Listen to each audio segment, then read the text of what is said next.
Olá, esse é o podcast Filosofia Pop. Eu sou Murilo Ferraz e aqui comigo está o Marcos Carvalho Lopes. E hoje a gente recebe o professor de filosofia da Universidade Federal do Sul da Bahia e organizador de vários livros sobre cultura brasileira, o Rony Silveira. Esse é o nosso episódio número 8 e hoje falamos sobre filosofia e cultura brasileira. Se você não conhece o nosso site, você pode visitar o filosofiapop.com.br e deixar seu comentário lá, ou pode também enviar um e-mail para contato@filosofiapop.com.br. Obrigado aos ouvintes Marcos Ramon, do podcast Ficções, Emerson Carvalho, Luciano de Mendonça e Proto78 por deixarem seus comentários no iTunes. No Filosofia Pop, a gente pretende conversar sobre temas filosóficos em uma linguagem mais acessível. A ideia é usar também referências culturais, como filmes, músicas e programas de TV, para ilustrar alguns conceitos, dialogar com as coisas mais próximas da gente e aproximar essas ideias. A cada 15 dias, sempre às segundas-feiras, a gente vem aqui continuar essa conversa com vocês com mais um programa. Vamos então para a nossa conversa sobre filosofia e cultura brasileira.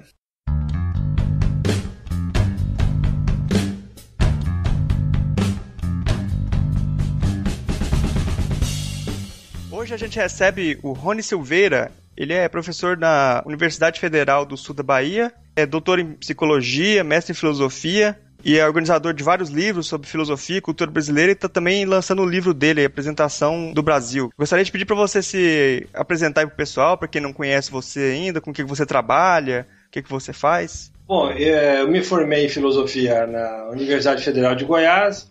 Fui fazer mestrado na Universidade Federal do Rio Grande do Sul, em Hegel, que era meu interesse na época, fiz mestrado. Acabei ficando no Rio Grande do Sul como professor, no interior. Depois acabei me envolvendo com estudos sobre memória e por uma dessas questões mais de ocasião, de oportunidade, acabei entrando no doutorado em psicologia para trabalhar com o tema da memória, porque eu não tinha orientação na filosofia na época, no Rio Grande do Sul. Então acabei me tornando doutor em psicologia, mas com uma formação toda em filosofia. É mais uma questão de ocasião, de oportunidade. É muito curioso, porque uma certa época estava conversando com um colega meu, éramos colegas de universidade, e nós estávamos notando, né, uma série de livros que estavam aparecendo com temas de cultura geral, né? Muitos livros americanos, por exemplo, que versavam sobre os Simpsons e a filosofia, ou Buffy, a caça a vampiros e a filosofia, livros que pareciam para nós que não tinham até nem tinham muito atrativos, né? Mas começamos a pensar por que no Brasil não se fazia isso, por que a filosofia não conseguia dialogar com a cultura brasileira, né? E acabamos organizando, eu e Sérgio Schaefer é o nome dele, esse colega, acabamos organizando um livro com essa temática, e o primeiro livro é Drummond e a Filosofia.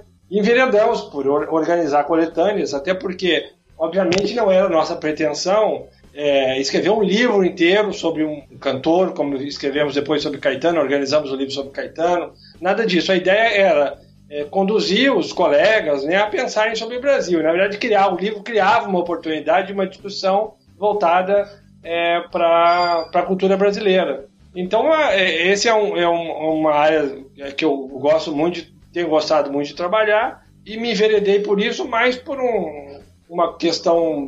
Nunca planejei esse tipo de trabalho, né? Inclusive não por exemplo, a minha área de doutoramento, sobre memória, não tem nada a ver diretamente com isso. Acabei me envolvendo com isso mais pela circunstância de ter essa discussão com o Sérgio, organizarmos um primeiro livro sobre Drummond, chama Drummond e a Filosofia, e depois enveredamos, organizamos mais alguns livros, alguns com o Sérgio, outros sem o Sérgio, por uma questão ou outra. Eu hoje moro na Bahia, na época morava no Rio Grande do Sul. Mais ou menos a minha linha de trabalho tem sido essa, de cultura brasileira, e alguns outros temas contemporâneos, né, ligados ao conhecimento, ligados à ética. Mas acho que o que nos interessa mais hoje é a cultura brasileira e filosofia, né? Porque hoje a gente vai conversar sobre esse tema, né? Sobre a filosofia e cultura brasileira. E para começar, eu gostaria, assim, de você falasse sobre essa relação. Qual que é a relação que existe entre a filosofia e a cultura no Brasil? É muito curioso isso, né? Porque nós podemos pensar, a princípio, que a filosofia no Brasil, ela não se ocupa com a cultura brasileira, que ela é refratária à cultura brasileira. Mas isso seria dar muito poder para a filosofia, um poder que ela certamente não tem, que é o poder de se isolar de uma cultura. Se a gente atentar um pouco de cuidado, me parece que a filosofia feita no Brasil, ela espelha muitas das características da cultura brasileira. Então, por exemplo, o fato da filosofia no Brasil não se ocupar com o Brasil espelha uma característica importante da cultura brasileira, que é uma cultura feita com os olhos nos países que nos colonizaram. Uma cultura que valoriza um tipo de conhecimento que não está ligado diretamente ao mundo efetivo onde nós vivemos. E é muito curioso isso, né? Porque a definição clássica de filosofia que nós temos é que filosofia é nada mais do que ser capaz de uma forma de pensamento que é capaz de pensar na sua época. Obviamente, para pensar a sua época, pensar o seu lugar também, né? As coisas que nos cercam mais diretamente e que nos passam desapercebidos. Estranhamente, então, se a gente for levar essa definição de filosofia a sério, parece que a filosofia nem existe no Brasil. Mas, na verdade, o problema é que a cultura brasileira ela é feita dessa profunda característica de ignorar o país. Poderia dar vários exemplos disso, mas você tem no Brasil uma cultura, o que nós chamamos de cultura literária. Fernando Azevedo, que é um escritor brasileiro importante da área da educação, chamava de cultura literária. Essa peculiaridade de que no Brasil o conhecimento não é voltado para o mundo prático, não é voltado para o mundo que nos cerca, não no sentido prático de ser um conhecimento técnico aplicado, mas não é voltado para refletir sobre aquilo que nos cerca. Então, nesse sentido, por incrível que pareça, uma filosofia que não se ocupa do Brasil é uma filosofia profundamente brasileira.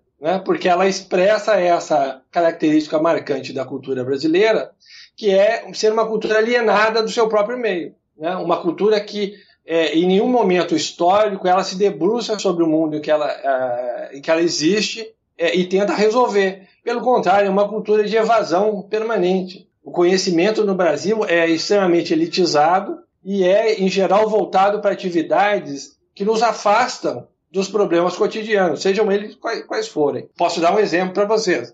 Hoje, em 2015, o Brasil detém mais ou menos 2,5% da produção do conhecimento a nível mundial, se nós avaliarmos a totalidade das publicações. Então, nós produzimos algo perto de 2,5% da produção intelectual. E nós temos 0,6% das patentes. Ou seja, naquele aspecto que é voltado para a aplicação, portanto, para a resolução efetiva de problemas brasileiros, daqueles problemas que caracterizam a realidade exterior, nós investimos desproporcionalmente se você comparar com aquilo que nós produzimos em termos de conhecimento bruto. Então, é um dado interessante que já define uma certa característica, que o problema da resolução efetiva de problemas brasileiros, daqueles problemas, aí sim eu estou falando de tecnologia, ele é muito difícil na cultura brasileira. E aí você vê, por exemplo, uma cultura universitária que também não valoriza isso. No meio universitário brasileiro, nós valorizamos publicações. Então você tem situações quase absurdas, que parecem obras de ficção. Eu presenciei na minha carreira acadêmica, trabalhei em várias universidades pelo Brasil, no Sul, me formei no Centro-Oeste, trabalhei no Nordeste, trabalho hoje no Nordeste, mas tem algumas situações absurdas, O sujeito desenvolve uma metodologia para resolver um problema da base produtiva, ele publica isso numa revista internacional e quando chega o momento de aplicação prática, em que ele deveria, por exemplo, treinar as pessoas para replicarem essa metodologia nova para resolver um problema da base produtiva, ele vai publicar um outro texto, ele vai começar uma outra pesquisa e publicar um outro texto. Por quê? Porque no meio acadêmico brasileiro você não valoriza e não pontua isso, a parte prática de extensão, de treinamento da população, de transferência de conhecimento para a base produtiva, isso não é valorizado. Então, de novo, você se depara com o mesmo problema. Nós produzimos conhecimento, mas nós não somos capazes de conectar o conhecimento com o mundo externo.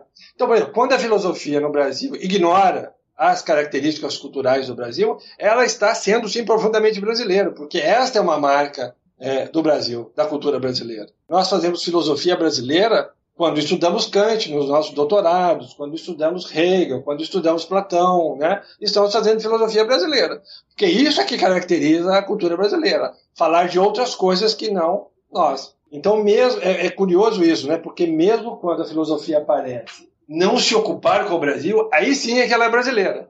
Então, talvez o que eu esteja tentando fazer não seja propriamente filosofia brasileira nesse sentido, porque isso sai um pouco do esquema cultural tradicional de nos ocuparmos com outras coisas, menos com o Brasil. Eu acho que essa posição do Rony é muito interessante, essa tentativa de pensar a filosofia conectada com a aplicabilidade.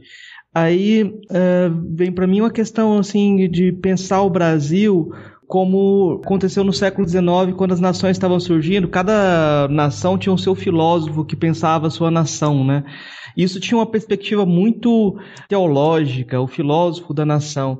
Então, para pensar o Brasil hoje, sem assumir esse lugar de preceptor da nação, acaba sendo um desafio. E o Rony tem uma perspectiva interessante sobre isso, quando ele fala da necessidade de não sermos heróicos, né?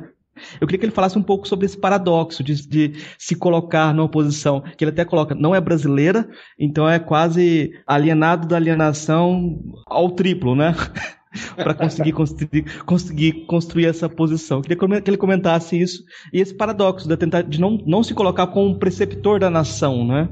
Pois é, isso é uma coisa de extrema dificuldade, uma perspectiva de extrema dificuldade, porque, olha só, qual é o movimento natural?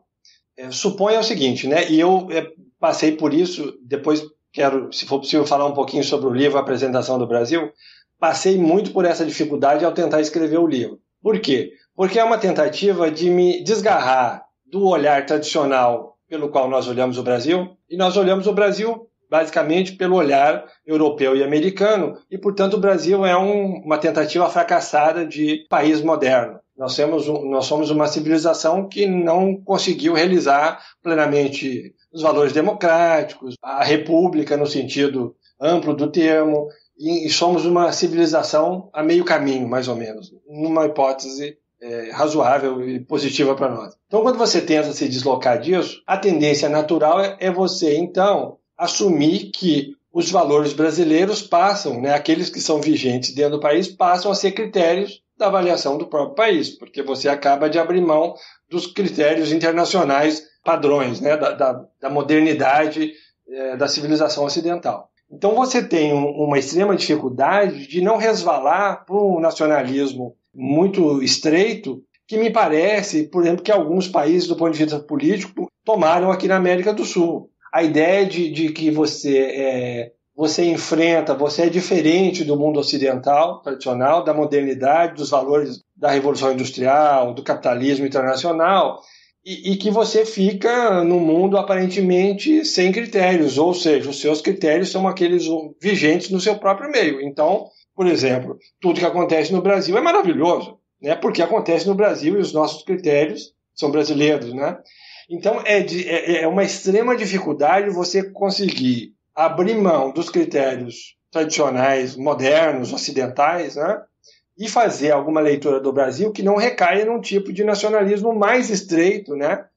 Do que aqueles critérios dos quais você abriu mão. Porque, na verdade, são duas formas de tautologia, né? Você assume como ponto de partida os valores da civilização ocidental, da modernidade ocidental, e você mede o Brasil por eles. Então, na verdade, você está cometendo uma tautologia, né? Você, efetivamente, aquilo que você está avaliando é o quanto nós não cumprimos plenamente esses critérios que nós adotamos sem nenhum tipo de avaliação preliminar. Esse é o nosso ponto de partida. Bom, nos livramos dessa tautologia para adotar uma tautologia brasileira do tipo, tudo que nós fazemos é lindo e maravilhoso e perfeito porque são brasileiros. Quer dizer, não faz sentido abrir mão de uma tautologia para cair numa outra, né, que deixa de ser internacional, que parece mais estreita, para se tornar uma tautologia nacionalista, né?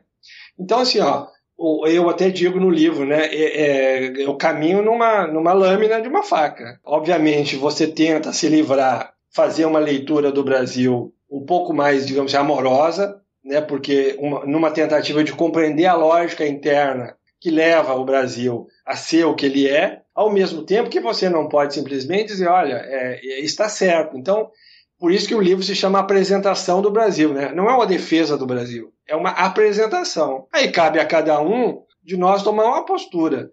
Diante do reconhecimento dessa lógica peculiar que é ser brasileiro, e que eu acho que é uma lógica diferente dos valores ocidentais modernos e contemporâneos, o que nos cabe fazer? O livro não avança em nenhuma dessas soluções. Infelizmente, eu acho mais prudente, pelo menos nesse primeiro momento, não avançar nisso. Agora, o fato de reconhecer uma lógica alternativa vigente no Brasil, ela permite, por exemplo, que soluções sejam formuladas de maneira contextual, porque a velha lógica da crítica exterior feita a partir desses critérios ocidentais modernos, nós já sabemos o resultado. O resultado é: o Brasil é um país que não cumpriu plenamente os valores ocidentais, não cumpriu plenamente a ideia de república, não cumpriu plenamente os valores democráticos, ou seja, nós não cumprimos isso. Bom, mas nós não cumprimos isso há muito tempo. O país existe há 500 anos.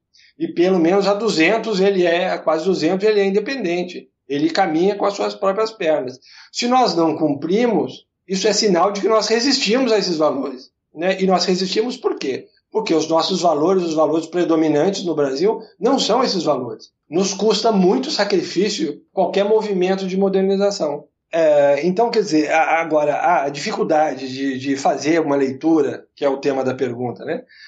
A dificuldade de fazer uma leitura do Brasil fora dos parâmetros modernos tradicionais, portanto, também fora dos padrões intelectuais nos quais eu me formei, né, como filósofo brasileiro.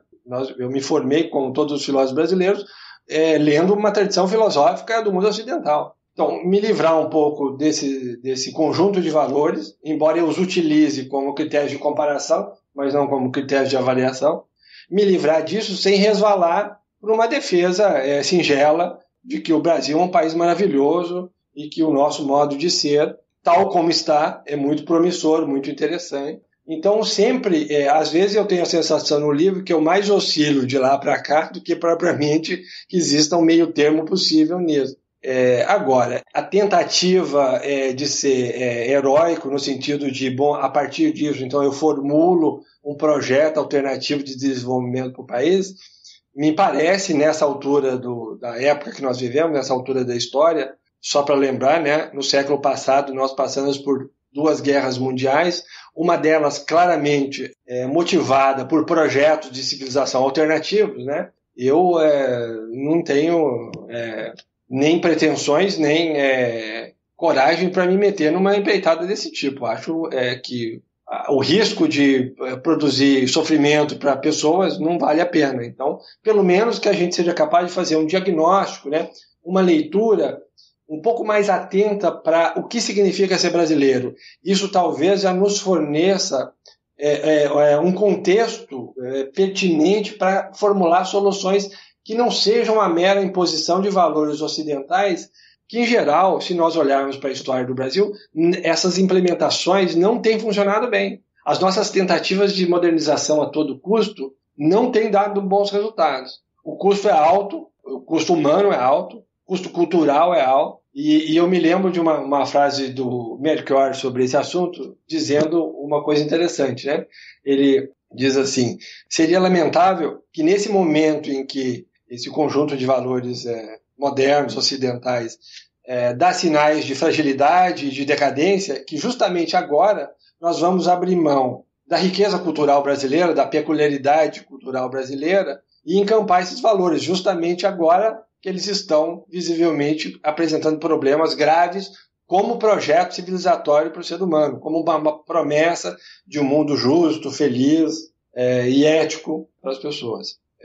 Então eu também acho que seria lamentável que nós, que bem ou mal resistimos, inclusive de maneira involuntária, porque ninguém pensou em resistir, pelo contrário, me parece que o Brasil tenta se modernizar, né, e tropeça nas suas próprias limitações culturais. Então não é nada heróico, não é nenhum tipo de resistência porque nós somos diferentes, nada disso, é mais uma resistência inercial dos valores culturais, né, que não se transformam. E eu acho que no livro eu consigo explicar um pouco essa lógica alternativa e por que há uma resistência desses valores. Acho que sim, há uma resistência, mas não é uma resistência heróica, é uma resistência inercial dos valores. Não são pessoas que se tornaram heróis da resistência à modernidade europeia e americana. Agora, a tentativa a tentação, melhor dizendo, de resvalar para o nacionalismo, isso é uma coisa que me preocupou no livro permanentemente, né? Eu não sei se eu consigo, como eu disse, me parece mais que eu oscilo entre uma leitura favorável e alguma coisa um pouco crítica com relação ao Brasil, mas também não encampando, não fazendo essa primeira modalidade de tautologia a que eu me referi. Quer dizer, fazer uma crítica ao Brasil porque ele não cumpre valores ocidentais modernos. Isso não nos leva a nada. Nós já sabemos disso. Isso é corriqueiro. Eu acho que a filosofia nem deveria se ocupar com isso. Isso é trivial, quer dizer, que nós não somos um país plenamente moderno, nós já sabemos. A questão que me interessa é por quê? Né? Por que nós não somos? Por incompetência? Esse é o discurso tradicional de novo. Nós já sabemos que, do ponto de vista europeu, americano, ocidental, nós somos incompetentes. Né? Mas por que nós somos incompetentes? Nós somos incompetentes com relação a que tipo de realização? A uma realização ocidental, moderna. Me interessa mais saber por quê. E ao descobrir por quê, me parece que a gente ganha alguma coisa. A gente ganha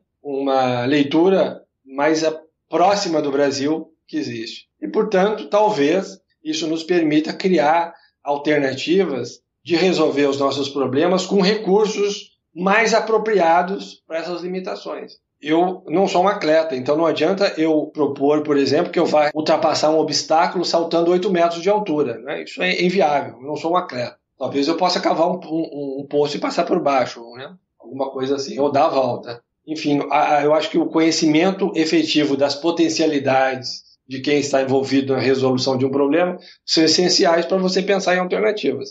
Me parece que a mera tentativa de adequar o Brasil a padrões modernos, ocidentais, não tem funcionado. Não é que não podem funcionar, o preço é alto e não tem funcionado, me parece que não tem funcionado. Eu dou vários exemplos no livro, né? Eu trato de educação, da questão da liberdade, da questão da ética, da questão da corrupção política, enfim, são vários assuntos que demonstram historicamente esses exemplos, né, de como o Brasil não cumpre efetivamente esses valores modernos. Mas eu tento explorar por que não cumpre, né, que isso me parece aí um ganho de reconhecer essas peculiaridades do mundo brasileiro. Parece que na sua fala sempre fica como definição do que é o brasileiro, assim, diferente do resto do mundo. E no livro você fala do Homo brasiliensis, né, na apresentação do Brasil. O que seria esse Homo brasiliensis? Bom, esse Homo brasiliensis basicamente eu faço uma distinção no livro entre sujeito e indivíduo, né? Eu entendo que o Homo brasiliensis é um indivíduo. E qual a diferença entre sujeito e indivíduo?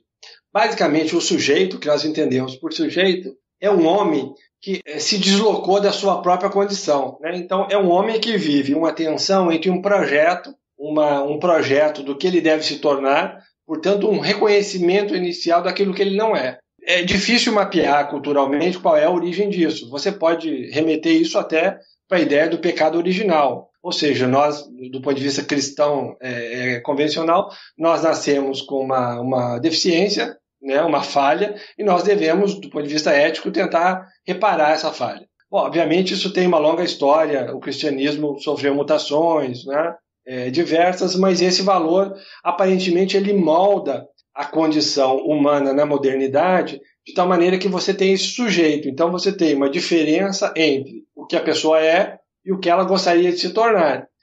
E entre esse processo que se abre, então, como uma possibilidade do homem realizar esse projeto pessoal, é o que, por exemplo, nós chamamos de história. Né? A história envolve um projeto. Nós nos deslocamos no tempo em direção a alguma coisa que nós desejamos. O indivíduo não está no tempo. Por quê? Porque o indivíduo, e aí eu estou falando do Homo brasiliensis, ele não sente essa falha original e, portanto, ele não está empenhado numa melhoria pessoal. Eu posso dar vários exemplos disso. Se as pessoas que estão ouvindo conhecem bem o Brasil, né, já notaram, por exemplo, a seguinte situação. Você está numa cidade do interior do Brasil e você vê uma pessoa caminhando. Esta pessoa visivelmente não está indo para algum lugar, ou ir para outro lugar não é a sua preocupação principal. Ela caminha, digamos assim, sem nenhum tipo de preocupação, ela caminha livremente. Ela mais comemora o fato de estar viva do que propriamente se desloca em direção a algum lugar. Eu diria que essa pessoa mais comemora a sua perfeição ontológica do que se sente constrangida a se empenhar num processo de melhoria pessoal. E isto me parece ser uma característica importantíssima do homem brasileiro. Nós não estamos, obviamente aí eu estou simplificando muito as coisas, obviamente eu estou tentando caracterizar aquilo que seria um padrão universal do brasileiro, que obviamente não existe. Mas uma coisa que me permite, um tipo ideal, usando uma expressão conhecida, é um tipo ideal que me permite compreender algumas características do Brasil. Claro que nós estamos vivendo num ambiente marcado por valores modernos, pela noção de sujeito, portanto, as pessoas, algumas delas, mais do que outras, estão imbuídas sim, de um processo de autoaperfeiçoamento pessoal no Brasil. Isso a gente nota mais no sul do país do que no norte e do nordeste. De qualquer maneira, esse sujeito, esse homem, perdão, que eu estou entendendo como sendo o homem brasiliense, ele não organiza a sua vida em função de um autoaperfeiçoamento. Ele não está inserido no mundo histórico, nesse processo de há uma tensão, há um reconhecimento de uma situação negativa em que nós nos encontramos e uma situação positiva para a qual nós marchamos. Então, por exemplo, pode parecer estranho o que eu vou dizer, mas é visível, né, que para algumas pessoas no Brasil a miséria não é um problema. A miséria é um problema para nós, que adotamos um ponto de vista moderno, que nós formulamos um ideal do que o ser humano deve ter, deve possuir, o mínimo de dignidade, mas que, em geral, nós notamos que para algumas pessoas a miséria não é problemática, elas são plenamente felizes na miséria. Eu não estou defendendo a miséria, estou reconhecendo que para algumas pessoas isso não é um problema. Por quê? Porque ela não executou essa fratura entre o que ela é e o que ela deveria ser. Ela vive imersa na sua situação ontológica e ela não vê problema algum na maneira como ela vive. Portanto, eu digo que, de certa maneira, o homem brasileiro ele tem uma noção, ele vive imerso numa situação de perfeição ontológica, porque os problemas não o atingem. Então, eu vou dar um outro exemplo do meio universitário. Não só um problema que eu percebo, mas que alguns pensadores, me lembro de uma passagem do Lévi-Strauss em que ele nota isso nos estudantes paulistas da década de 1940, quando estava no Brasil, em São Paulo, lecionando. Ele dizia que os estudantes brasileiros eram interessados no conhecimento, mas interessados como uma novidade. Eles queriam estar a par das últimas novidades na área do conhecimento, mas não havia ali uma transformação pessoal verdadeira. Não era essa a preocupação, não era para decidir como ser humano ou que direção você dá à vida humana a partir desse conhecimento. É uma questão de adereço, né? O conhecimento é um adereço, né? O conhecimento serve para que eu expresse que eu tenho conhecimento das últimas modas, das últimas ideias intelectuais que foram produzidas, né?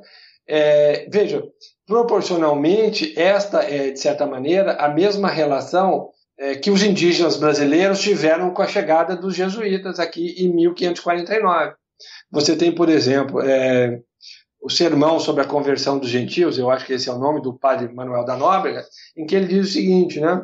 Se eu dou um anzol para o índio, ele se converte ao cristianismo, né? Ele se ajoelha e ele reza. Mas se eu der um outro anel, ele se desconverte, né? E volta a ser indígena. Eu acho que é o Jean de Lery, um francês que estava na expedição da colonização do Rio de Janeiro. Ele faz um discurso, ele converte os índios a abandonarem a antropofagia, a serem fiéis ao cristianismo. Eles concordam com ele, eles se ajoelham, eles rezam, eles cantam louvores. E ele diz, e antes do final daquela noite, eles estavam bebendo cauim e jurando vingança, a vingança antropofágica, obviamente, aos inimigos da sua tribo. Então você tem uma relação em que, embora se aceite os valores diferentes, esses valores eles não submergem numa dimensão profunda da individualidade. Mesmo quando nós estamos expostos aos valores diferentes dos nossos, como os valores modernos do mundo ocidental, esses valores arranham apenas a superfície do indivíduo, mas não há profundidade no sujeito para que esses valores façam diferença. Eles não são assumidos naquela dimensão subjetiva que os modernos, em geral, assumem esses valores. Um homem moderno ele pode se converter ao cristianismo, e essa conversão é autêntica. Ele passa a experimentar profundamente esses valores porque ele passa a servir esses valores. A relação do brasileiro, seja do indígena, seja do estudante paulista, seja do índio do Mato Grosso, posteriormente, quer dizer, se posso dar vários exemplos disso, a relação é que você experimenta esse conjunto de valores diferentes segundo o seu próprio modo de vida.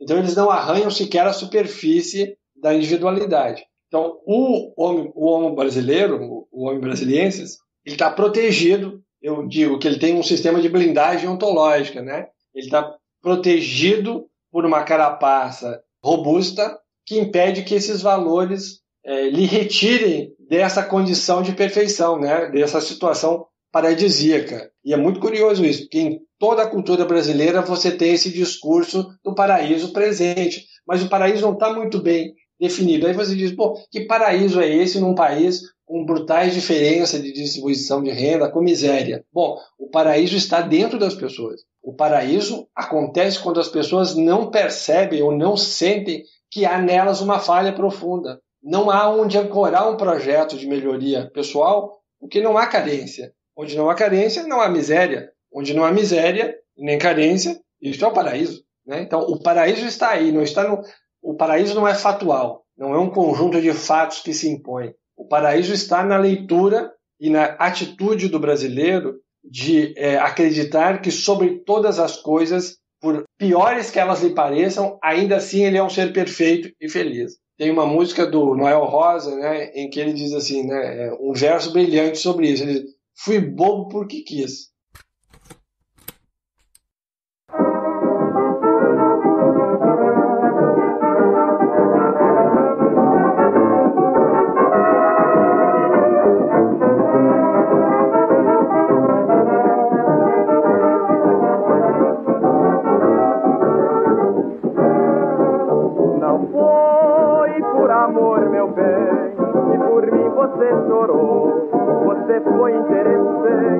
Quis amar de brincadeira, só enquanto me implorou, pra depois ficar dizendo que a sorte não lhe ajudou,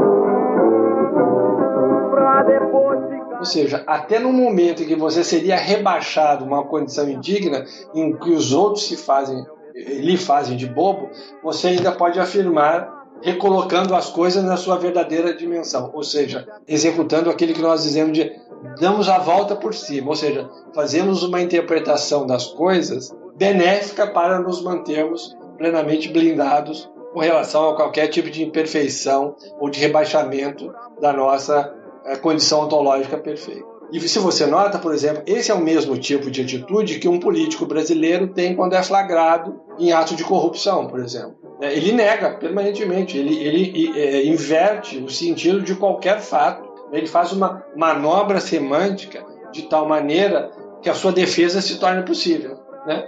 Eu me lembro, o Collor de Mello, Fernando Collor de Mello, quando foi cassado, ele assinou um termo, né, da cassação, tomando ciência da cassação, e ele vestiu uma camiseta que estava escrito assim, o tempo é o senhor da razão. Qual é a mensagem que eu entendo que ele estava transmitindo? Diz, ó, agora pode ser que eu pareça um corrupto, eu pareça um presidente ruim, mas ao longo do tempo, no futuro da história, algum dia vão reconhecer que eu tenho razão, né, e que eu não sou nada disso. Ou seja, há sempre a possibilidade de que nós não sejamos tragados pelos fatos negativos que rebaixam a nossa dignidade, a nossa moralidade.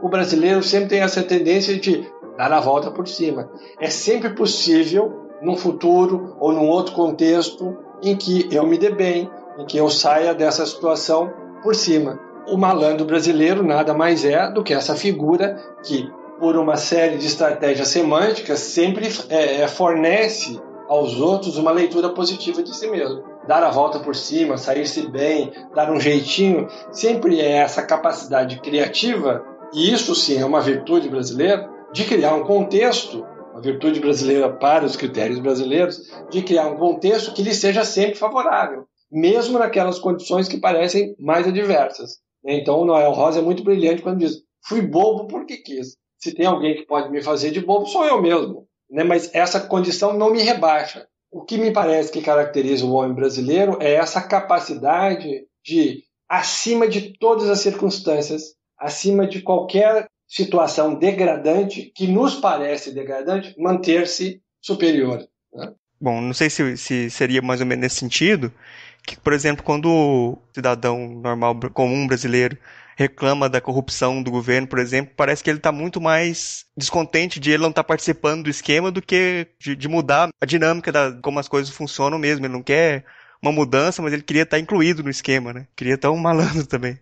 Porque você, veja bem, você exigir, né, que as leis funcionem para todos, significa que ela também vai funcionar para mim. Né? Ela deveria funcionar para mim. E, nesse sentido, a validade incondicional da lei, que não faz distinção entre as pessoas, me prejudica e me rebaixa. Porque, ao invés de usar a lei a meu critério, quando me convier, né, e quando não me convier eu não uso, que é a prática do Brasil, ela deveria se impor, né, ou seja, ela deveria se converter num valor objetivo para todos. Mas ninguém no Brasil, na verdade, quer isso. As pessoas querem, na verdade, preservar a sua condição de não se submeter de maneira imperativa a qualquer outro valor externo. Porque isso é rebaixar as pessoas. Você reconhecer que há um valor externo superior a você é uma maneira de rebaixar o indivíduo. Portanto, dizer que ele, né, não é tão elevado assim, não é tão perfeito, que ele precisa de um projeto de melhoria pessoal, ele precisa se converter em outro tipo de ser que ele já não é. Então, na verdade, eu concordo com o que você está dizendo, quer dizer, há muito a gente, em geral, reivindica o fim da corrupção, a validade incondicional da lei, mas nós sabemos que a corrupção no Brasil não é um problema de um partido político, de outro, de um tipo de político. É uma corrupção endêmica da sociedade brasileira. Ela acontece desde você não respeitar um sinal de trânsito, uma faixa de pedestre, né? Você tirar proveito das coisas pequenas, você não devolve um troco errado. Enfim, os exemplos são vários. Até, né, uma licitação de milhões e milhões, como agora se revela mais uma vez nas investigações da Lava Jato. Enfim, na verdade, você tem uma situação de desrespeito à lei. Mas o que me interessa mais, quer dizer, de falar em desrespeito à lei, de novo nós voltamos para aquilo. Então nós somos um país que não consegue ser moderno.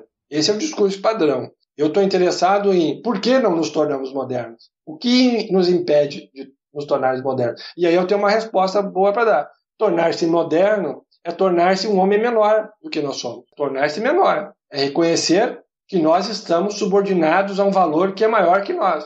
Seja o valor da sociedade, o valor da justiça, o valor da ética.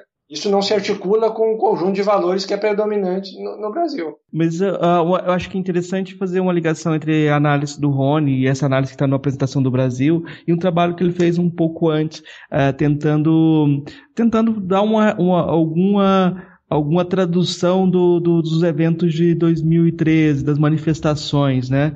Como que esse indivíduo se manifesta politicamente, né?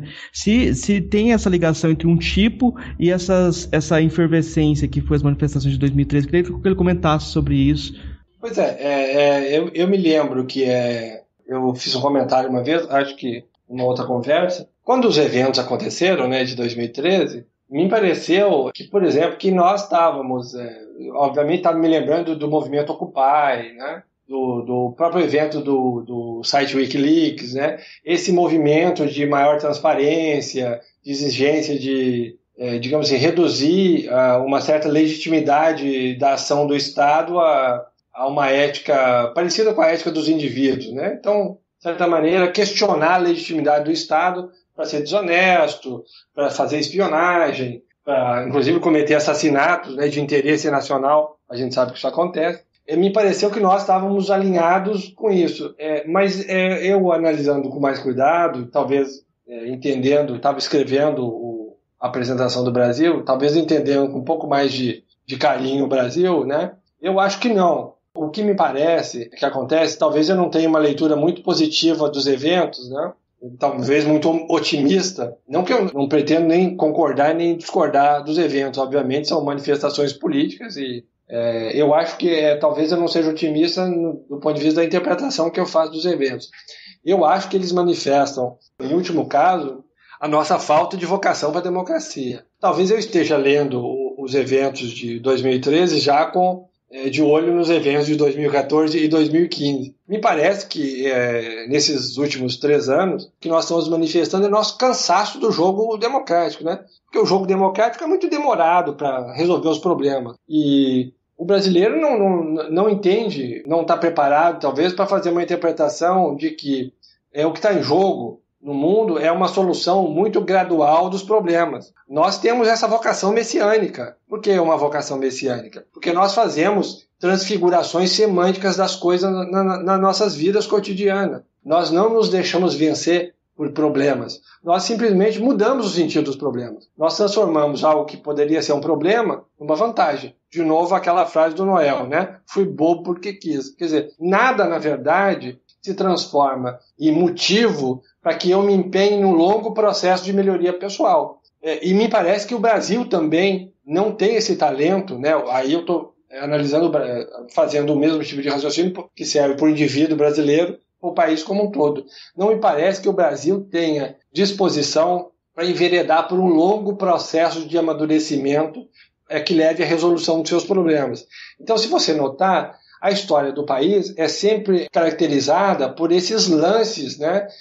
Lances de soluções mágicas, né?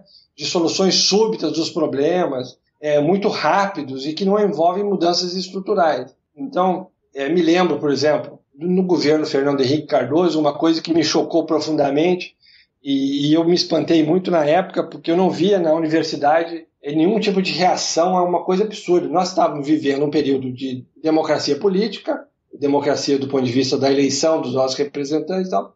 O Fernando Henrique Cardoso baixou uma medida, eu inclusive cito no livro o número da medida, a data, não me lembro de memória agora, mas essa medida era o seguinte, era uma medida para resolver o problema de doação de órgãos no Brasil. Os índices de doação de órgãos estavam muito baixos, e o Fernando Henrique então baixou uma medida dizendo o seguinte, caso o cidadão não tivesse manifestado o seu desinteresse em doar os órgãos, ele se transformava num doador compulsório. O que significa isso? Significa mais ou menos o seguinte, né? O Estado brasileiro se tornava dono por decreto dos corpos de todos os cidadãos, exceto daqueles que manifestassem interesse em ter o seu próprio corpo e cuidar dele e tomar as decisões. Quer dizer, é um negócio tão despropositado vindo de uma pessoa que tem uma trajetória intelectual, de luta democrática, que você diz, também isso é digno da União Soviética nos piores anos da ditadura do proletariado, uma coisa absurda assim, uma espécie de comunismo dos corpos, né? O Estado é proprietário de todos os corpos, a menos que o indivíduo diga, não, do meu corpo eu quero cuidar e eu não serei doador. Então o cara tem que dizer, por escrito, que o corpo é seu. Então, quer dizer, você vê essas manifestações de falta de profundidade dos valores democráticos na vida política, né, e na vida cotidiana dos brasileiros. Então, assim, a maneira como eu interpreto os eventos de 2013, 2014, 2015 é o seguinte, a vida democrática, né, digamos, o jogo político democrático no Brasil, esse é o período de maior duração da vida democrática do jogo político. Eu acho que as pessoas estão cansadas disso. Eu, por exemplo, eu não era nascido em 1964, mas vendo os últimos eventos do Brasil, eu entendo perfeitamente o que leva a um golpe militar. Né? Porque essa insatisfação constante com tudo, essa insatisfação constante com a demora com que as coisas se resolvem, essa insatisfação com as investigações que revelam a corrupção no Brasil, e muitas investigações terão que ser levadas a termo até que parte da corrupção venha à tona, e ela jamais virá toda, porque é uma questão endêmica no Brasil, né? Ela é geral pela sociedade toda. Ou seja, mesmo quando as instituições do mundo democrático, uma justiça independente, por exemplo, elas começam a funcionar, justamente aí a gente se cansa do jogo democrático. Isso é lento. A solução para esse problema dentro das regras da democracia é lenta. E isso, digamos assim, isso contraria os valores predominantes no Brasil. Nós queremos soluções imediatas. O nosso messianismo é muito profundo. Nós queremos uma prestidigitação semântica instantânea. Eu quero que os problemas se resolvam assim, rapidamente, num estalar de dedos. Isso se reflete também no futebol, né? Quando seu time tá ruim, troca o técnico, que é a solução mais fácil, né? Perfeito o seu exemplo, né? Se você analisar, isso perpassa toda a sociedade brasileira, né? Exatamente. No futebol você tem essa tradição. O time tá ruim, troca o técnico. Quer dizer, é um gesto súbito de mágica que vai resolver os nossos problemas. Não é o esforço continuado, não é o processo histórico, é a mudança semântica abrupta, né? Aqui não, mudamos de perspectiva. A gente tem vários exemplos, né? Talvez o nosso exemplo mais dramático seja, inclusive, do futebol, o final da Copa do Mundo de 1950, né? Que nós éramos, para nós mesmos, para a imprensa e para todo mundo, nós já éramos campeões antes do jogo. Só que, infelizmente, não combinamos com a outra parte, né? Que resistiu E aí nós nos deprimimos barbaramente, porque a realidade não está de acordo com aquilo que nós imaginamos que ela poderia nos trazer. Então eu acho que, na verdade, o que a situação atual do Brasil é um cansaço do jogo democrático, né? É um cansaço do tipo, isso demora muito, né? Esse processo é muito demorado, muito longo, né? As pessoas têm que fazer esforço permanente, essa coisa da vigilância do cidadão, entendeu? O cidadão brasileiro que tem que vigiar as coisas. O brasileiro não tem vocação para essa vigilância contínua de político, de relações de consumo. Poxa, eu fico pasmo, né? Assim, eu às vezes demando serviço de empresas privadas, não funcionam, as empresas não conseguem prestar o serviço, né? Não é porque é um serviço público que não funciona. Não, isso aqui não é um capitalismo, né? As empresas não prestam serviço, elas tentam sacar o seu dinheiro sem prestar o serviço, né? Então, por exemplo, eu tento há exatamente 1 ano conseguir uma assinatura de TV a cabo. Eu não consigo. Eu consigo que o início da cobrança, a fatura chegue, mas não consigo que o serviço chegue. A cobrança já começou 3 vezes e eu arduamente consegui cancelar as cobranças, mas o serviço jamais chegou. Então, o que eu vejo no brasileiro é essa falta de paciência, essa falta de habilidade para lidar com processos que envolvem a constituição daquilo que o sujeito moderno se especializou, quer dizer, né, ele escolhe um determinado conjunto de valores e ele consegue transformar gradualmente a sua vida, ele consegue fazer com que a sua vida se aproxime desse ideal. O indivíduo quer se tornar ético e ele se esforça ao longo da sua vida para construir um padrão de ação que reflete esse conjunto de valores. O brasileiro é profundamente inconsistente. Não é que nós não tenhamos habilidade, eu acho assim, para adotar valores modernos. Nós temos. Nós adotamos e desadotamos. Nós somos um pouco ainda os indígenas do padre Manuel da Nóbrega. Nós nos convertemos e no dia seguinte nos desconvertemos. Então não é falta de habilidade, é falta de capacidade de dar consistência ao longo do tempo. Você pega qualquer instituição brasileira, por exemplo, a polícia. A polícia foi criada para fortalecer a segurança dos cidadãos. Na maior parte do país, a polícia é uma ameaça à segurança dos cidadãos. Às vezes ela nos ajuda, às vezes ela nos atrapalha, às vezes ela assassina cidadãos inocentes na rua. Quer dizer, essa inconsistência, essa falta de capacidade de dar ao mundo prático o mesmo conjunto de valores que foi intencionado no início, uma polícia que seja funcional e que seja de acordo com os valores que fundaram a instituição polícia. Isso é difícil no Brasil. Então, por exemplo, você cria um determinado organismo, você cria uma universidade para desempenhar determinada função. 5 anos depois, se você for analisar, metade da força do trabalho das pessoas está sendo usada para outra coisa. Então, esse padrão de inconsistência permanente. Então, por exemplo, é claro que, do ponto de vista político, isso a longo prazo, dá na seguinte situação que nós vivemos hoje, né? Essa coisa embora eu não ache que vá acontecer golpe militar nesse momento, mas essa sensação de que o mundo político está todo corrompido, está esgarçado e precisa ser refundado, nós temos que começar de novo do zero. Não sei como, né? Enfim, da onde vão tirar os políticos? Talvez a gente tenha que criar um programa mais políticos também. É porque os políticos não vêm de fora, né? Eles vêm da própria sociedade.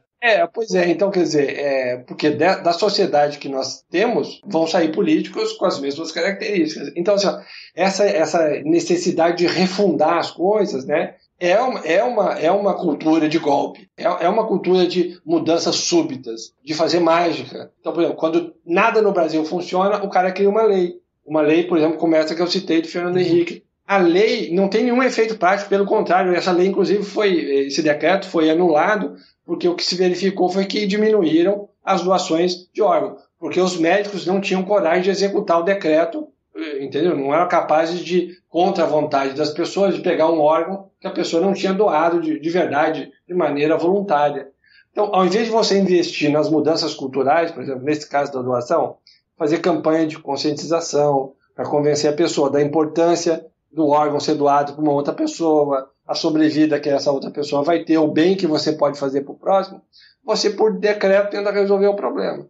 Quer dizer, uma demanda permanente por mudanças súbitas. Olha, mudança súbita na política chama-se golpe de Estado, né, revolução, né? Ou seja, o Brasil anseia por isso, né? Eu espero que não aconteça. Realmente espero que não aconteça. Agora, claramente a população, a maioria da população, anseia por uma mudança súbita. Esse governo que aí está é corrupto, esses políticos que estão aí são corruptos, mas sempre se pensa num salvador que venha limpo. Mas todos os políticos que estão na política hoje estão contaminados pela prática absolutamente bem distribuída da corrupção no sistema político brasileiro, porque não é só no sistema político. Mas então, quer dizer, o brasileiro tem essa expectativa da mudança da mágica, né? Do pensamento mágico. Muda-se tudo. Faça uma mudança. Vamos começar de novo. Vamos contratar um novo técnico. Vamos mudar o técnico. Não é à toa que não teve só um golpe, né, no Brasil, né? Já tiveram vários, né? Então, a minha leitura, é que eu disse, a minha leitura talvez não seja uma interpretação das mais otimistas. Eu acho que isso expressa a nossa necessidade de uma mudança súbita no mundo político. Nós estamos cansados disso já. São muitos anos de democracia, esse joguinho de ganhar muito pouco. Por exemplo, é inegável que o Brasil evoluiu em termos de distribuição de renda. Nós acabamos de sair do mapa da fome, que é um mapa, não é feito, os indicadores não são feitos por brasileiros, né, da ONU, um mapa independente, quer dizer, há, pelos observadores internacionais, melhoria nas condições da população mais pobre no Brasil. É um governo que tenta fazer inclusão social de maneira inegável. Mesmo assim, nós entendemos que é um avanço lento, insuficiente, nós queremos reverter 500 anos de expoliação e governo da elite para a elite em 20 anos. Entende? Então, claro, isso não é possível de ser feito, né? Você não pode, se você não usar a força, de novo, se você não usar a força, você não consegue reverter isso. O jogo democrático é um jogo lento, de ganhos e perdas, né? Vejam só, a parte mais conservadora da política brasileira hoje é o Congresso Nacional. Como é que você vai fazer mudanças, e muito mais mudanças súbitas, contra um Congresso que é conservador e que foi eleito pela maioria da população, que tem legitimidade para ser conservador? Ele tem legitimidade para isso. Então é natural que ele emperre os avanços. Mas, enfim, eu vejo que os eventos dos últimos 3 anos, o que eles denotam é cansaço com o jogo político democrático, com a lentidão do processo histórico de melhoria que faz parte de toda a democracia, né? De ganhos e perdas, de avanços e recuos. Eu sei dos projetos todos do Drummond é filosofia, Caetano é filosofia. Então, eu sei também muito bem que agora você está montando um projeto sobre religiosidade brasileira e filosofia. Que parece ser um projeto muito interessante, né? Então eu queria que você falasse sobre o que você está pesquisando agora. Como é que você está pensando essa questão da religiosidade na Bahia? Como você está pensando essa religiosidade brasileira com essa novidade que você traz, que eu acho que é uma grande interpretação essa da perfeição do brasileiro? Como que isso se liga, por exemplo, com a apresentação do Brasil?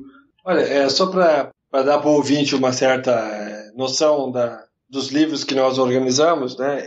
Eu disse que eu havia organizado inicialmente aquele livro, Drummond e a Filosofia, foi o primeiro livro que eu organizei com o Sérgio Schaeffer. Depois nós dois organizamos Caetano e a Filosofia, então fomos da poesia para a música popular brasileira. Depois organizamos um livro, O Cinema Brasileiro e a Filosofia. Depois disso, eu organizei sozinho um livro, O Futebol e a Filosofia. Depois eu organizei novamente com o Sérgio e com o Renato Nogueira, um professor da Federal Rural do Rio de Janeiro, o Samba e a Filosofia, que foi lançado agora em 2015.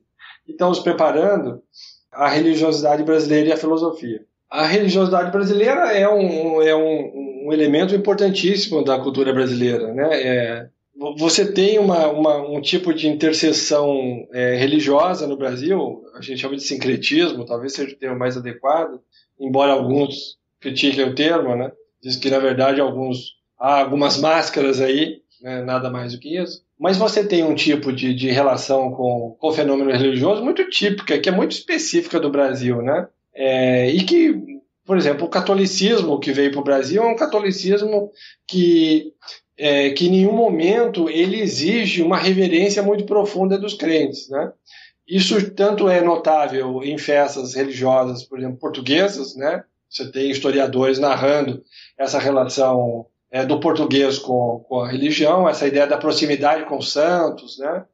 Mas você tem os outros, por exemplo, não só esse fator do catolicismo, então essa pouca reverência, né? Mas você tem também, tanto do ponto de vista das religiões de matriz africana, como das religiões dos índios brasileiros, religiões politeístas, em que as relações de proximidade entre os deuses e os homens são muito grandes também. Então você tem uma conjunção de um tipo de religião que não exige do crente, por exemplo, aquele tipo de reverência rigorosa, aquela observância ao preceito, né, o respeito ao dogma, por exemplo, que é típico das religiões que influenciaram a Revolução Industrial na Europa e que levaram, por exemplo, à colonização americana. Estou falando, obviamente, do cristianismo reformado, da reforma protestante. Então você tem uma religião que, digamos assim, ela favorece muito a manutenção desse sistema de valores, dessa blindagem ontológica, como eu chamo, né, em torno do homem brasileiro. Em nenhum momento a religião se impõe como uma obrigação da aceitação de um valor que é superior ao ser humano. Veja só, mesmo no plano da religião, você tem muitas essas relações maternais, né? A nossa predileção, inclusive, do ponto de vista do catolicismo, pela Virgem Maria, do que propriamente uma relação direta com Deus, ao contrário dos protestantes, né? Cuja relação é direta com Deus, não é com nenhum de seus intermediários, nem com pastores, nem com santos de segunda ordem. Então, você tem no Brasil a permanência desse tipo de crença religiosa. Você tem no Brasil um fenômeno fantástico, né, que digamos assim, a imersão nesse contexto de sincretismo de várias religiões, de uma religião nova, segundo os historiadores, datada do século XX, estou falando da Umbanda, que não é a mesma religião que o Candomblé, de matriz africana, né, mas a Umbanda é uma religião diferente, que mistura um pouco de catolicismo, um pouco de espiritismo, da linha kardecista, enfim, uma religião nova que se expande muito pelo Brasil, tem um grande número de crentes, é crescente o número de casas ligadas a essa linha, e é muito curioso isso, né, porque eu estava lendo um livro que tentava explicar a Umbanda e fiz umas contas por alto, né, a Umbanda faz uma distinção entre várias linhas, cada linha dessas teria várias falanges, cada linha tem um líder, né, que um dos 7 orixás do Candomblé, então, portanto, aí ela pega esses orixás do Candomblé, que tem o seu lado católico, essa proximidade com os santos católicos, né? Mas o curioso da Umbanda é que essas linhas, elas são, digamos assim, pirâmides, né? Elas são compostas de várias entidades, falanges que, numa conta rápida que eu fiz, as entidades listadas, né, obviamente não foram listadas nominalmente, mas a descrição numérica passava de 950 mil nessas 7 falanges. Quer dizer, é uma dispersão do fenômeno espiritual, né, quase inumerável. Ou seja, cada um pode incorporar o seu próprio santo, a sua própria entidade. Ela é quase um atendimento individualizado. Ela permite que cada pessoa experimente esse contato religioso e o processo de possessão, quer dizer, uma experiência profunda com o fenômeno religioso, de possessão, o transe, que nós chamamos de transe, de uma entidade que é peculiar, que só você, entre todos os seus conhecidos, incorpora. Quer dizer, de novo, é uma religião muito próxima, que se aproxima muito do valor empírico, quer dizer, a pessoa, não é a pessoa que se move em direção a um valor superior, mas é a entidade que, claro, aparentemente dotada de um poder, ela se adequa a uma situação, ela se aproxima da existência cultural daquele cidadão, ela fala a língua daquela pessoa, ela se comunica diretamente com ela. Então é muito curioso, porque você tem um fenômeno religioso atual, do século XX, né? Enfim, que tem um grande poder de expansão a partir da década de 40 do século XX, e que ele parece falar a língua do brasileiro, quer dizer, é um fenômeno espiritual sem a imposição de valores muito rigorosos. Você tem, claro, uma preocupação das congregações umbandistas, das federações umbandistas de estabelecer critérios, mas você imagina, num universo de mais de 950 mil entidades, não é possível você fazer tratados de teologia,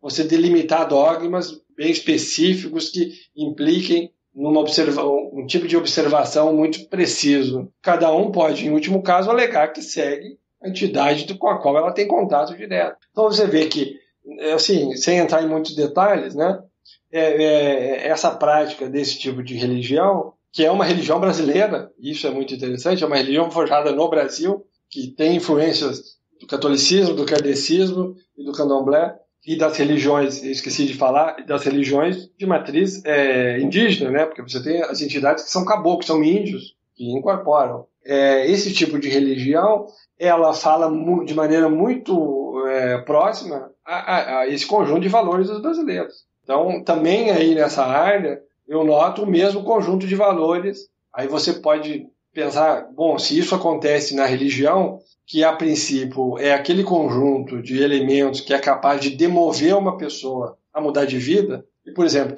eu acredito que se há um processo de modernização no Brasil, eu falo sobre isso no livro, se há um processo de modernização no Brasil, ele, por exemplo, não está sendo feito primordialmente, por exemplo, dentro das universidades brasileiras com o processo de educação. Ele está sendo feito pelas igrejas protestantes. Essas conseguem mobilizar as pessoas. Então, por exemplo, você vê, isso é muito comum no interior, igrejas protestantes capazes de alterar profundamente a vida das pessoas. Por exemplo, tira as pessoas do alcoolismo, do uso de drogas, coisa que as religiões tradicionais do Brasil, elas em geral não têm essa força, essa compulsão pelo ordenamento da vida, pelo respeito a padrões de comportamento muito sólidos. Isso é muito mais comum nas religiões reformadas. Então, se há uma modernização em curso no Brasil, me parece que ela é uma modernização que vem fundamentalmente pelo lado das igrejas protestantes. Então, tanto do ponto de vista da resistência e da manutenção dos valores brasileiros, digamos assim, estou falando da Umbanda, quanto do ponto de vista da modernização, né, portanto, do desmantelamento desse sistema de valores, você tem a presença da religião. Né? Então, é muito interessante você observar esses dois tipos de iniciativas simultâneas no Brasil. Né? A modernização, que me parece que vem aí ganhando força através da conquista de fiéis pelas igrejas protestantes, e você tem a expansão da Umbanda, que parece falar uma língua contrária, quer dizer, uma adequação da religião à realidade cultural do brasileiro. Essa característica do brasileiro, por exemplo, pode aparecer quando o católico aqui, você conversa com ele não é incomum ele falar, por exemplo, em outras vidas, em próxima vida, mesmo ele sendo católico, né? Sim, sim. Não, e o curioso é que nós não percebemos contradição nenhuma nisso, quer dizer, nós não lemos o dogma como dogma, né? Então, assim, eu sou espírita, mas por via das dúvidas eu passo na igreja uma vez por mês só para me garantir.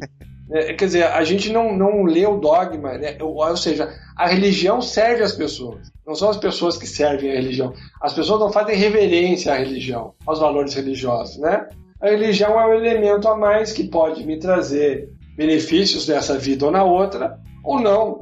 Enfim, mas você nota claramente que a religião está a serviço do bem-estar da pessoa. Isso é muito comum no Brasil, né? Tem pessoas que frequentam 3, 4 tipos de religiões diferentes ao mesmo tempo e não vê nenhuma incompatibilidade, nenhuma contradição nisso, né? Não percebe a inconsistência. Ela não é guiada por um único conjunto de valores uniforme que se expande por toda a vida do indivíduo. Ela não marca todas as dimensões da vida. Ela marca uma que outra ali é marcada por outro elemento, que, se você notar, é o mesmo problema da corrupção. Eventualmente vale um valor, mas quando eu posso me beneficiar, aí eu posso trocar esse valor por um outro, que para mim é mais importante. Né? Quer dizer, essa maleabilidade com relação aos valores. Os valores se adequam a nós, e não nós nos adequamos a valores. Eu acho que a gente já cobriu a maioria dos assuntos aqui. Eu gostaria de ver se você quer falar mais alguma coisa para encerrar, assim, para dar um fechamento. Não, acho que, enfim, não me ocorre nada que eu queira dizer assim. Quer finalizar alguma coisa aí, Marcos? Fazer uma pergunta para encerrar? Não, acho que já fez um percurso bem bacana desde o início, assim. Vamos partir para as indicações, então.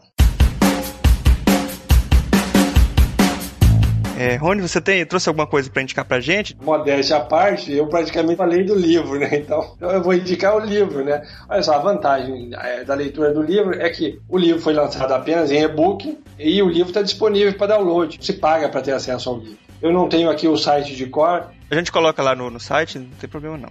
Ok, no site, né? No meu site, na seção livros, o livro está lá para download gratuito. O livro, além das questões às quais eu fiz referência, ele envolve outras questões de natureza ligada à teoria do conhecimento, a representação da natureza que nós temos, essa questão do paraíso que é muito presente, né? Não só nos discursos sobre o Brasil, mas na própria mentalidade brasileira. Eu diria que é quase um comentário paralelo à cultura brasileira, né? Essa referência a ser um paraíso, a ser um país do futuro. Isso tudo tem uma explicação, eu tento dar explicações para esses elementos todos que fazem parte da nossa vida cotidiana como brasileiros. É comum a gente falar que o Brasil é uma promessa para o mundo, é um país do futuro. Falo sobre futebol, um livro. Também quem quiser, depois no próprio site onde tem esse livro para fazer o download, o livro completo na íntegra, tem as coletâneas que o pessoal pode conferir. Em geral tem um capítulo disponível para leitura, mas esses livros estão editados por editoras, né, comerciais que vendem os livros, então aí para ter acesso ao livro completo as pessoas teriam que comprar. No caso de apresentação do Brasil, não, o download é livre do texto integral, então eu recomendo a leitura do livro. Acho que o livro permite uma aproximação, pelo menos, né, de uma compreensão do Brasil a partir de um olhar um pouco mais cuidadoso com as nossas características culturais. De certa maneira, eu estou invertendo aquilo que é a prática da filosofia brasileira, né, que é a prática de tratar de outros assuntos, né, mas nunca do nosso contexto. Mas eu acho que a leitura é interessante porque ela talvez permita, né, talvez eu esteja insistindo no termo, mas esse termo é importante, né, uma perspectiva um pouco mais amorosa de olhar para o Brasil, sem resvalar para aquele tipo de nacionalismo ao qual eu já me referi antes. Mas um pouco mais de cuidado, porque eu acho que o que se passa na cultura brasileira é um tipo de resistência. Repito, não resistência heróica de pessoas que têm consciência da resistência, nada disso. Mas um tipo de resistência muito sofisticada, inclusive. Muito sofisticada porque ela é manhosa, né? Ela é muito brasileira nesse sentido. Você imagina todo o contexto, digamos, o mundo que dá certo lá fora, o contexto internacional no qual nós estamos inseridos, é um mundo pautado por valores modernos, né? É a ética do trabalho, é a ética do capitalismo, é a ética do consumo. Você estar exposto a isso e não ter ainda, digamos assim, não ter sido ainda plenamente colonizado por esses valores, deve indicar algum processo de resistência cultural muito forte. Mas uma resistência que não se caracteriza, e isso eu trato no livro com certo detalhe, que não se caracteriza como uma mera oposição. Nós não nos opomos aos valores modernos. Assim como os indígenas brasileiros jamais se opuseram aos valores cristãos, né? Eles se ajoelhavam, rezavam, e no dia seguinte realizavam um ritual antropofágico. Não há contradição. É o mesmo padrão de comportamento que eu acabei de citar com relação à religião. Nós não percebemos contradição. Nós não levamos a vida assim tão a ferro e fogo, tão a sério, que um dogma, né, entre em contradição com o outro. Você quer indicar alguma coisa, alguma referência cultural também? Alguma música, alguma coisa para os ouvintes? Olha, eu recomendaria, por exemplo, eu acho que um sambista que foi fundamental para desenvolver essa compreensão do Brasil, eu acho que foi uma compreensão das letras do Noel Rosa, né? Para mim é um sambista que tem uma capacidade de síntese fantástica, né, dessas características no Brasil. Quer dizer, ouvindo com atenção as letras do Noel Rosa, na época de sistematização desse estilo musical brasileiro que é o samba, você nota essas características em jogo, né, na obra do Noel. Isso que eu chamei de blindagem ontológica, essa manipulação semântica do mundo, que não é aquela, digamos assim, manipulação tradicional do mundo feito pelo mundo ocidental, que a gente chama de técnica, né? Essa manipulação semântica do mundo, isso tudo está muito explícito na obra do Noel Rosa. Eu recomendaria ouvir Noel Rosa.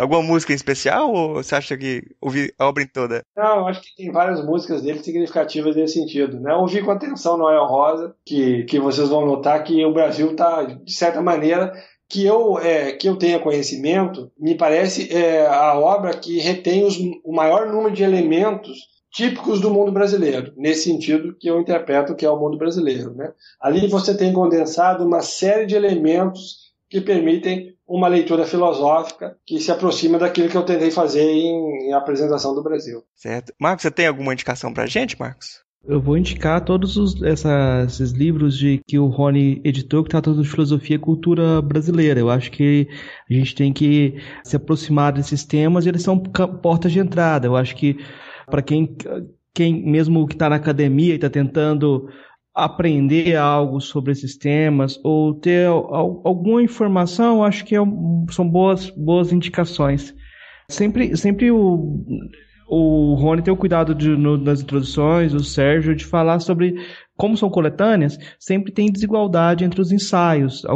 As pessoas vão se identificar mais, outros menos, algum tem a linguagem mais próxima da academia, outros menos, mas são tentativas muito válidas de tentar fazer a filosofia funcionar no Brasil para pensar a cultura brasileira.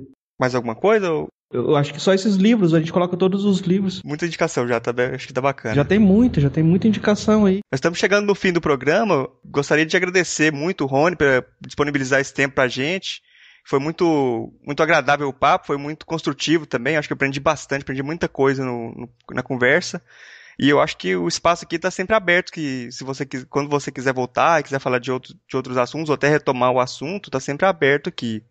Gostaria de abrir espaço também para você divulgar assim, meio de contato, fazer uma divulgação mesmo de alguma coisa sua, se você desejar. Sim, não, eu quero agradecer a oportunidade de poder falar. Estou lançando o livro. Você vê, não temos, não é um livro editado, né, com propósito de venda.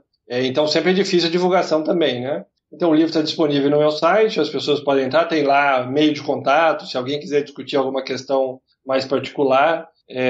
Ainda não criei um blog para isso, mas devo fazer isso em seguida. Mas se não, por e-mail eu estou disponível, tem lá o meu e-mail, né? Tem outras publicações, se alguém se interessar.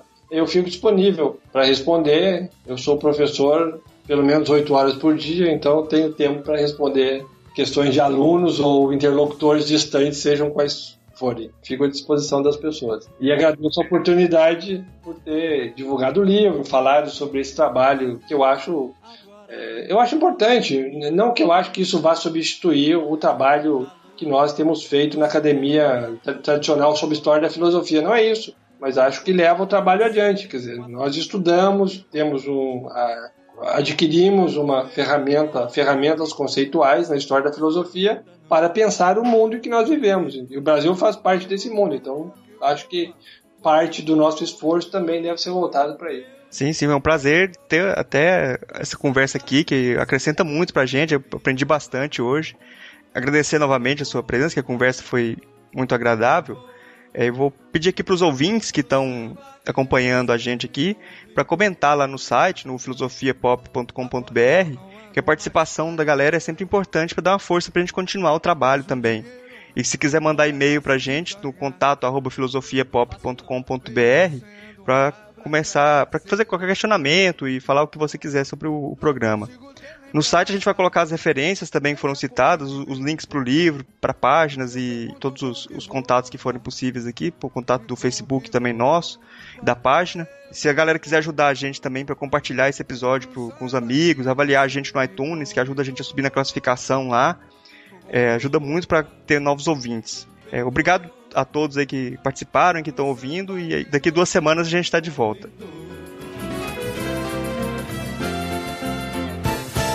Eu hoje estou pulando como um sapo, pra ver se escapo dessa praga de urubu. A coisa tá braba mesmo, né? Já estou coberto de farrapo e vou acabar ficando nu. Meu terno já virou estopa.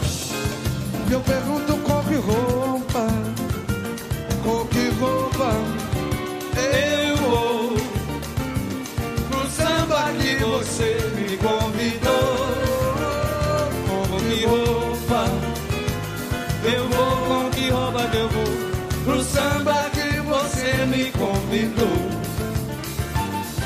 Seu português agora deu fora, já foi-se embora e levou meu capital. Desprezou quem tanto amou outrora. Foi nada, mas foi pra Portugal. Pra se casar com uma cachorra. E eu nem sei mais com que roupa, com que roupa eu vou pro samba que você me convidou. Zeca Pagodinho. Com que roupa eu vou, com que roupa que eu vou pro samba que você me convidou. Meu compadre, festa de fogo no Burundança. Qualquer roupa tá bom, né? Qualquer roupa é boa. Isso assim cantado por Zeca Pagodinho. As palavras e as notas de Noel Rosa na voz de Zeca Pagodinho. Isso é o Rio de Janeiro inteiro. Valeu.